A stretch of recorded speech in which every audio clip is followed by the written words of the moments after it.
Welcome to Nerds of the Northland, episode 6. Hi, everybody. We're doing top 10 platformers today to move away from RPGs. Yeah. I don't know. I think we're probably going to do these top 10 lists forever. Maybe we'll figure out something else to do, but we enjoy it. So, and we hope you do too. And we're going to go 10 to 1, back and forth, because we have different lists. Absolutely. And Jacob will kick this one off here. I'll kick it off with number 10. It's going to relate to his number 10, actually. Kirby 2D. We're going to have 2D and 3D differences because it is a different experience when you're playing the game. I'm putting Kirby here at number 10. It actually replaced Sonic. Sorry, Sonic fans, but I'm playing Kirby because I had a lot more fun with Kirby Superstar, and in general, it's just a really creative experience playing the Kirby on the Nintendo and Super Nintendo growing up. That's all I pretty much got to say about Kirby at number 10. Superstar Saga is my favorite, and on the 3DS one, they did a good job with the Ultra Saga, the Ultra version of it. Alright, this may be one of the few we actually agree on. I put Kirby in this one. I didn't split these into 2D and 3D. I don't think I ever actually played a 3D Kirby game. But I remember playing Kirby Superstar Saga on the Super Nintendo, and I remember a mutual friend of ours. I got a Game Boy Advance SP for a little bit until my aunt stole it for methamphetamine, but that's a different story. He borrowed me, I forget which Kirby was on the game, and it was my first Kirby experience, and I loved it. And then I went back and played Superstar Saga and a lot of the other older Kirby games. They're very good. For the time, I just kind of miss them because I was playing so much Mario and Sonic and everything else that was there at the time. But yeah, that is pretty much all I have to say about Kirby. Number 9 is Metroid 3D, so mainly I'm talking about Metroid Prime, and I haven't played Metroid Dread, but I do like the Metroid Prime series, and playing a Metroid on 3DS is more 2D, I guess, but Metroid Prime hits me in a big way. It's the atmosphere, the music of each area, and it is really cool to play, and I had to put Metroid 3D on this list because you can imagine the 2D's higher up. I hate to admit I paid $70 for Metroid Dread and I played it for about 45 minutes. I should probably go do something about that at some point. But I'll move on to my number 9, which would be the 2D Sonic titles. You know, the original Sonic 1, 2, Sonic and Knuckles.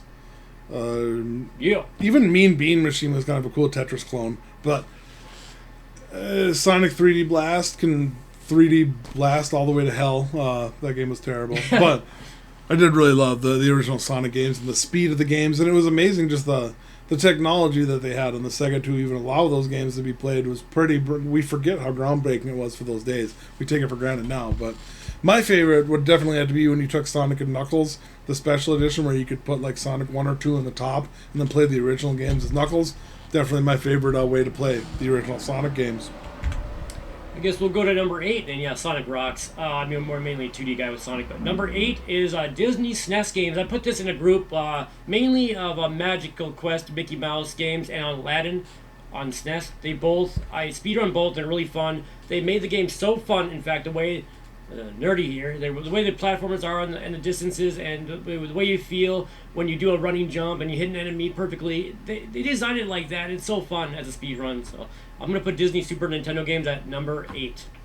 You know, I played some of those too, and I had to think back. Aladdin, Mickey, Lion King. Those games, were they all made on the same exact... it was almost like they were made by the same people. Capcom did a lot of Super Nintendo ones. So I guess they were all kind of like the same game with different... I don't know, Lion King was so hard. That probably might be like... Maybe we'll do this someday. That has to be one of the top 10 hardest games ever made. But I'll move on now to my... where are we at? Number 8, huh? My number 8 is created and developed by Naughty Dog. Naughty Dog! Crash Bandicoot. And I remember I don't remember if it was on launch. I know I got a PlayStation pretty early with the original Crash Bandicoot. And back in the day, man, I put so much time into that with that crappy old non-analog controller. A lot of fun times. But my favorite was probably Crash Bandicoot Warped. It was really cool with the central area with the things around you and the... how every world had I really loved... A lot of people didn't like them. I liked the riding levels where you got to ride the tiger and then jump over on the Great Wall. It was what was the girl's name? I don't know. His friend Monkey, whatever. But I really enjoyed it. Or not Monkey, Crash Bandicoot. I forget the girl's name, but whatever. It was a lot of fun. The only levels I didn't really like were the wave race levels. Those were kind of lame.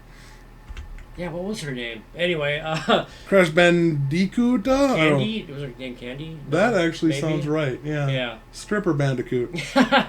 Well, I'm gonna go with number 7, and I'm splitting Mega Man and Mega Man X, and I'm actually switching my Mario 2 and Mega Man X. But anyway, Mega Man 2, 6, 9, and 10, the original series. It's just a good way to get into Mega Man X, which is higher on the list. But the way they perfected platforming and shooting back on the Nintendo and Super Nintendo.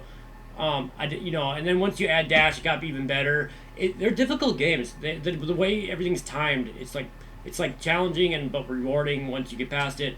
I'll just put Mega Man original series at number 7. Yeah, you could probably call me a noob. I didn't include Mega Man.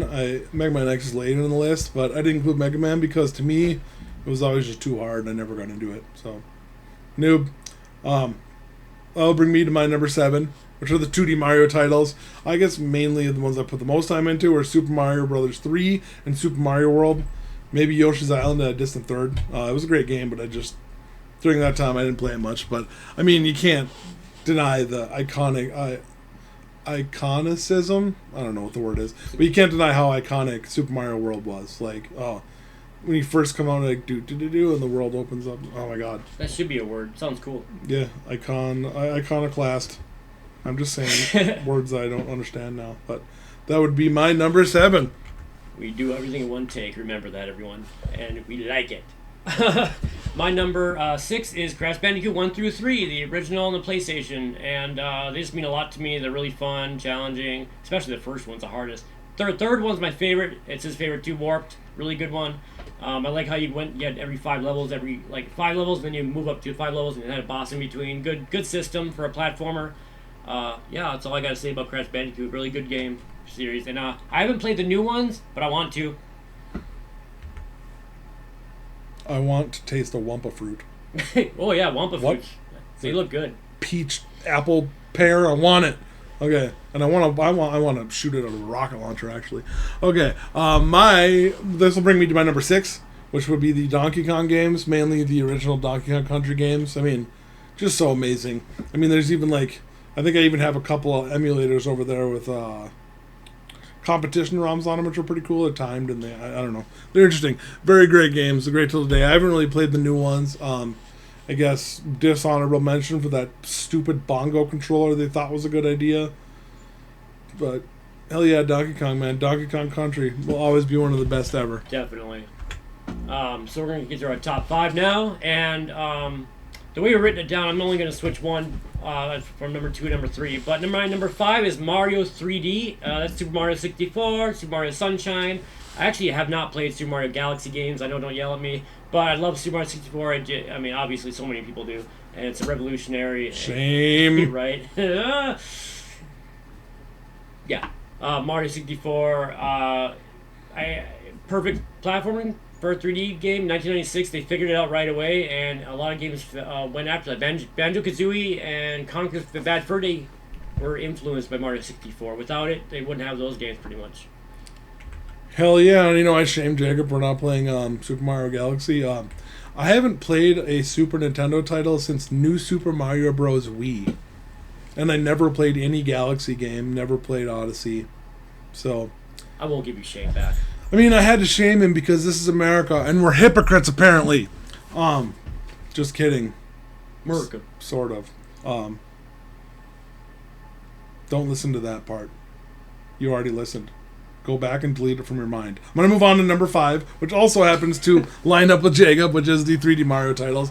Mostly Mario 64, which I can honestly say, when I got my Switch, I had it on whatever Nintendo, the eShop, or the Virtual Console, and I played through 64, got all 120 stars.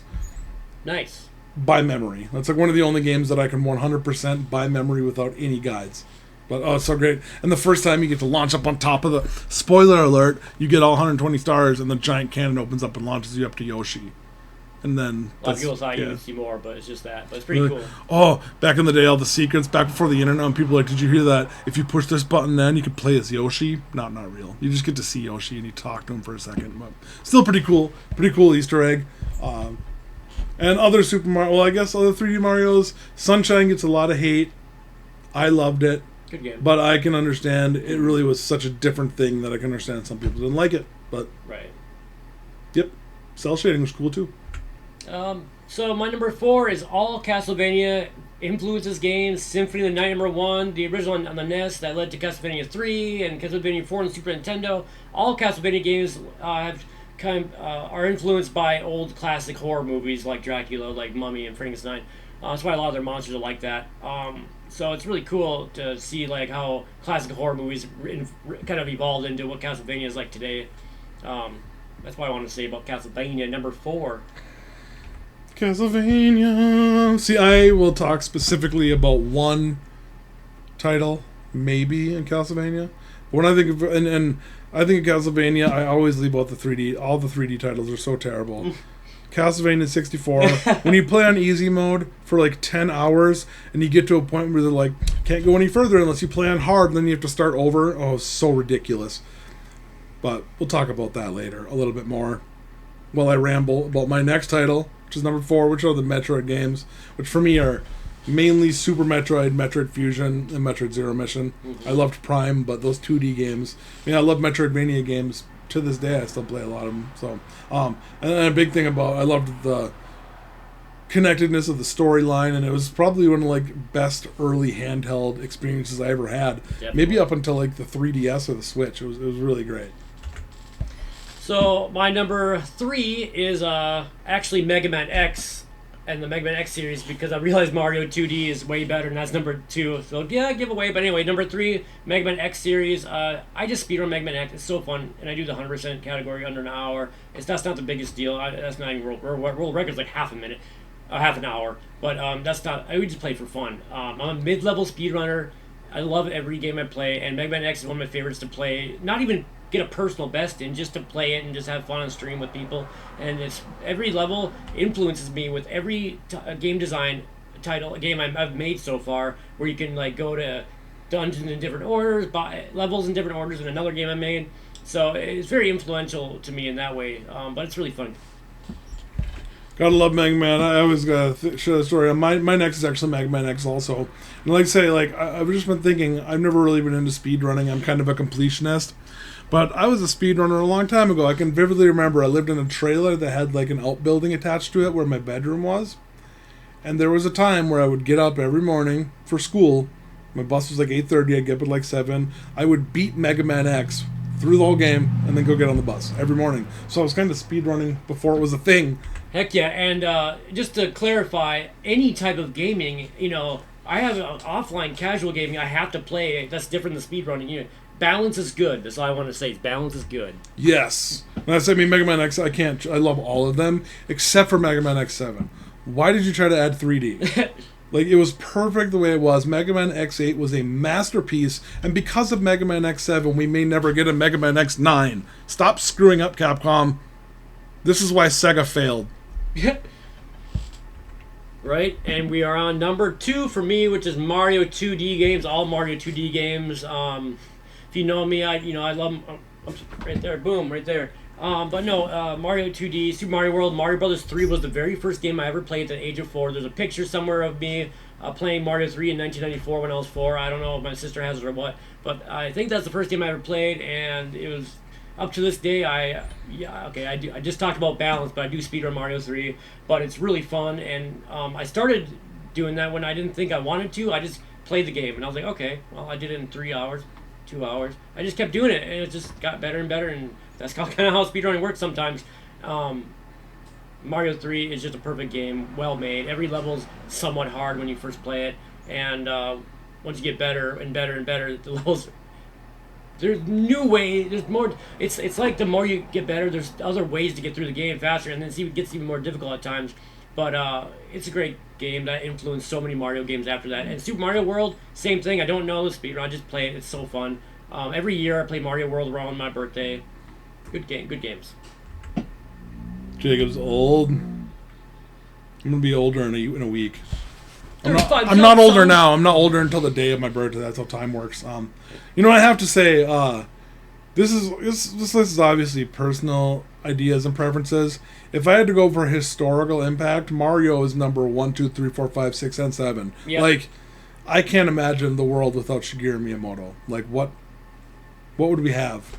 Or Tetsuya Nomura from Final Fantasy. That's right, for character design. Without Shigeru Miyamoto? or Nobuo or Koji Kondo all agree. World War II would still be happening. I don't know how that works, but we'll just, quote me on that. We're going to get drafted now. I can't get drafted. Now. Well, I can get drafted as a target. Oh, gosh. Move on to number 2, which are the 3D Sonic titles, and I had to put this here because Sonic Adventure 1 I played a lot, but Sonic Adventure 2 and 2 Battle on the GameCube, other than RPGs, maybe the game I put the most time into ever. Raising Chows, getting perfect everything, the search treasure levels with Rouge and Knuckles were terrible, but we can forget about those. But I mean, just the opening level of Sonic Adventure 2 where you get to surf down it's so cool. Such a great game. Oh, yeah. And I don't remember how old I was when that came out, but it was a lot of fun. And man, Raising Chows, it was like Tamagotchis, but for ultra nerds. I'm going to be a nerd and be like, we're around 10, 11 when that came out. 12, 11, 12. Something Anyway, like that, yeah. It was 2001. But Rest in peace, Dreamcast. You could have been so much better, and thanks for making it so easy to pirate your games. Allegedly. Finally, we're going to get to number 1.